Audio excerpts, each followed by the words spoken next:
जय हिंद। आप में से बहुत से लड़कों ने कमेंट कर करके ये बात पूछा कि सर टूर ऑफ ड्यूटी को अच्छे से समझा दीजिए। तो चलिए समझते हैं हम लोग टूर ऑफ ड्यूटी के बारे में।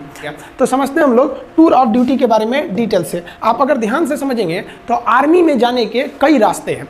इंडिया में अगर देखिएगा तो ये 3 रास्ते हैं। अभी इंडिया में एक दौर है परमानेंट कमीशन।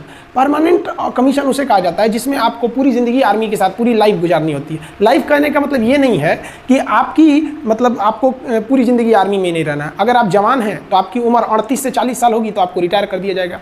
ऑफिसर हैं तो 54-55 पे रिटायर कर दिया जाता है। कर्नल से ऊपर रैंक के हैं तो 60 साल पे रिटायर किया जाता है। तो ऑन एन एवरेज ये परमानेंट में आते हैं। इसके अलावा एक शॉर्ट सर्विस कमीशन होता है। इसमें आपको 10 से 15 साल ड्यूटी करनी होती है। जब तक ड्यूटी करिएगा तब तक आपको सैलरी वगैरह सब कुछ मिलते रहेंगे। 15 साल बाद रिटायर कर दिया जाता है। अब रिटायरमेंट के बाद इन लोगों को पेंशन भी दिया जाता है। अब आर्मी जो नया प्लान कर रही है वो टूर ऑफ ड्यूटी ये 3 साल के लिए होगा। अभी इस पर कोई ऑफिशियल बात नहीं हुई है कि इसका स्ट्रक्चर कैसा रहेगा, लेकिन हमारे जो CDS हैं, chief of defence staff Bipin Rawat, उन्होंने इस ओर इशारा किया था कि टूर ऑफ ड्यूटी का प्लान चल रहा है। तो ये 3 साल के लिए आर्मी में आना होगा। अभी हम इस पर डिटेल से चर्चा करेंगे। पढ़ाने के लिए इसमें VIP लोग को शामिल कर दिया जाता है। अब मेन जो है वो हमारी बात चल रही है किस पर? टूर ऑफ आर्मी पर, टूर ऑफ ड्यूटी पर। इसके तहत केवल 3 साल के लिए लाया जाएगा। अब आप कहिएगा कि सर 3 साल में फायदा क्या हो? देखिए, मान लीजिए अगर इस साल 1000 लोगों को भर्ती किया, फिर अगले साल 1000 लोग, फिर अगले साल 1000 लोग, 3 साल में हमारे पास कितने हो गए? 3000। अब अगले साल तो जो पहले आए थे वो तो रिटायर होंगे, फिर 3000 आ जाएंगे। तो इस तरह से हमारे पास हमेशा एक रेगुलर आर्मी बनी रहेगी। और ये आर्मी को हमें क्या नहीं देना पड़ेगा? पेंशन भी नहीं देना पड़ेगा। अभी हम पेंशन पे आएंगे, चर्चा करेंगे। अब थोड़ा सा हम आगे समझते हैं टूर ऑफ ड्यूटी में। ध्यान से समझिए, इस टूर ऑफ ड्यूटी के बारे में समझिए। ये एक तरह का इंटर्नशिप है। इंटर्नशिप क्या होता है कि आपको किसी खास काम के लिए और खास फिक्स समय के लिए जब बुलाया जाता है तो उसे इंटर्नशिप कहते हैं। इससे सेना हमेशा जवान रहेगी, यंग रहेगी। जैसे मान लिया कि हमने 1 साल के लिए 1 लाख लोगों को किस में भर्ती किया? टूर ऑफ ड्यूटी में। इस साल भर्ती किया, फिर अगले साल 1 लाख को भर्ती कर लेंगे, फिर अगले साल 1 लाख को कर लेंगे, यानी 3 लाख हमारे पास आ गए सब। फिर अगले साल इधर 1 लाख को रिटायर करेंगे तो फिर 1 लाख को भर्ती भी तो कर लेंगे। और जिसको हम रिटायर किए उसको तो पेंशन देना नहीं है कि भैया हम 3 साल ड्यूटी कराए हैं। अब ध्यान से समझिएगा जी, ऐसे करके हमारे पास 3 लाख का स्टॉक बचा।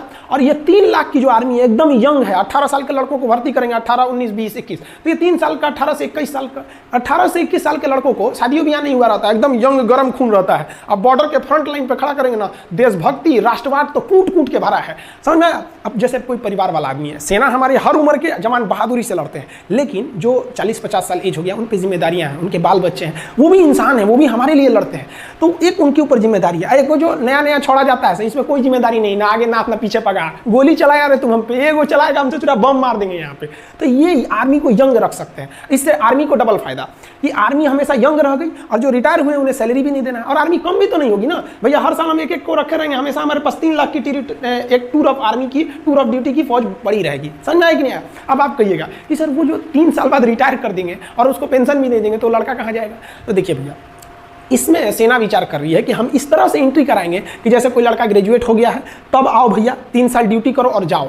और सरकार एक नियम बना देगी कि कोई भी SSC, रेलवे, बैंक वगैरह वो इन लड़कों को आरक्षण दे जो मतलब आर्मी की ट्रेनिंग कर ली है। क्यों? क्योंकि इनके अंदर एक डिसिप्लिन आज होती है। आपका बढ़िया ब्रांड, जो हज़ारों रुपए के आप जो ब्रांड पहनते हैं ना, उस ब्रांड की कोई कीमत नहीं है अगर आपके बगल में कोई बंदा वर्दी पहन के इंडियन आर्मी का उस पर लोगो बना हो, पहन के खड़ा हो जाए तो सारा आपका ब्रांड बर्बाद हो गया उस आर्मी के वर्दी के बाद। तो एक वर्दी भी मिलेगी, रैंक भी मिलेगी, सैलरी भी मिलेगी।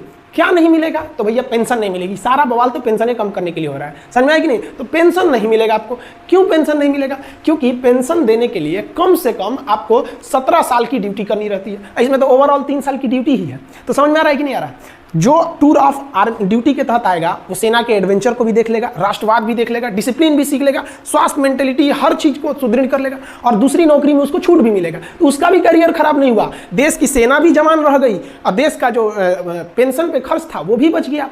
आर्मी का जनता से जुड़ाव भी हमेशा रेगुलर बना रहेगा 3 साल पे। अब जैसे क्या होता है कि एक आर्मी गया वो 40 साल ड्यूटी पे रहेगा, तो भैया 40 साल तक आप उसके जगह पे दूसरा भर्ती नहीं ना करेंगे। पूरा ड्यूटी का है और कौन सा जवान हमारा मतलब परमानेंट है, तो सब का सब क्या रहेगा? एकदम सेम रहेगा। आप समझ में आ गया आप लोग को कि ये टूर ऑफ ड्यूटी मेनली किसके लिए किया जा रहा है कि भैया हम अपने पेंशन पे हो रहे खर्च को कंट्रोल कर सके और अपनी सेना को मॉडर्न टेक्नोलॉजी दे सके। जैसे हमारे सैनिकों का बैलिस्टिक हेलमेट नहीं रहता है, इंफ्रारेड रिकॉग्नाइजर नहीं रहता है, अभी भी हम लोग इंसास राइफल लेके चल रहे हैं लोग। तो ये सब चीज़ें, आर्मी की जो बूट होती है वो काफ़ी हैवी होती है, वजन में बहुत भारी होता है।